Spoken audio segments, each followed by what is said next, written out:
Welcome to Modern Day Economics, where we discuss economic issues and events that affect our families and communities every single day. Today, we're going to talk a little bit more about home sales and the decline in home sales on the month of June. So, new data just came out, a new report came out, I believe it's the Census Bureau, that in the month of June, when home sales are actually supposed to be up, and when we typically think of home sales, think of the summer months as increasing in sales. Well, actually, it's the opposite. At this point in time, in June, sales of homes are down 8.1% as compared to the prior month. So some may be surprised by this, but it seems that the effect of increasing interest rates has really put enough um, declining pressure on demand to where we're seeing a decline in home sales. Now, to what extent will this occur? What will happen tomorrow when the Federal Reserve meets and decides to potentially raise rates yet again? What effect will that have over home sales next month when we look at the same statistics? What's going to happen then?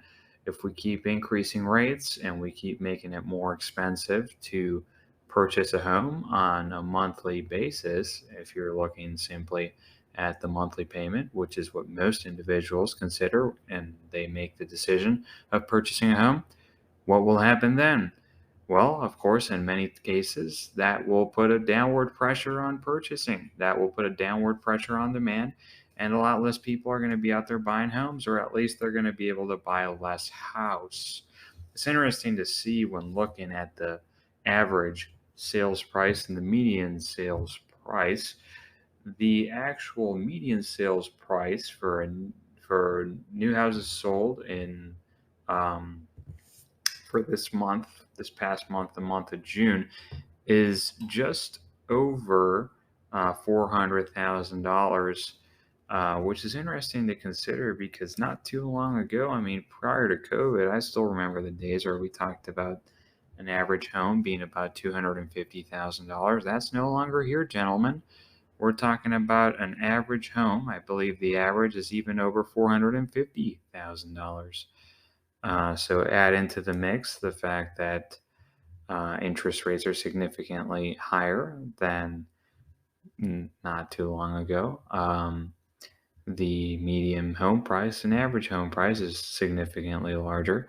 Well, I mean, that's going to put some downward pressure on demand, and a lot less people are going to be purchasing homes. Now, does this necessarily mean that we're going to go into some sort of housing crash? Well, um, there is a shortage of inventory, of course. That's one of the main arguments people that say we are not going to have a housing crash utilize. But you can also suppress demand far enough to where you may see downward pressure on prices. Because if there is no demand, well, you may need to compromise on price in order to move your inventory. That's just how it is. Inventory may build up over time to the point where you may see some downward pressure on prices.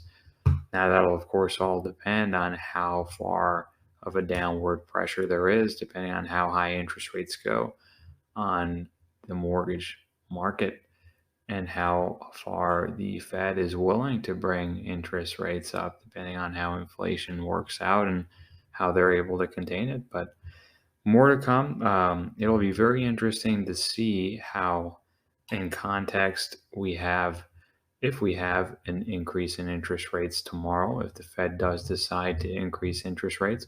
And even more interesting will be to see the GDP results for the second quarter. Because if we do, in fact, have increasing interest rates, and the day after that, we are then told that there is negative GDP for Q2, that'll be a very interesting mix to say the least, because that would technically be the definition of recession.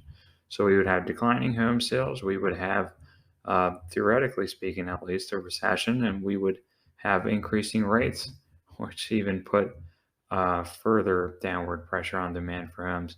So stay tuned to the podcast, to Modern Day Economics, to keep up with the situation and how everything plays out. Thank you for listening.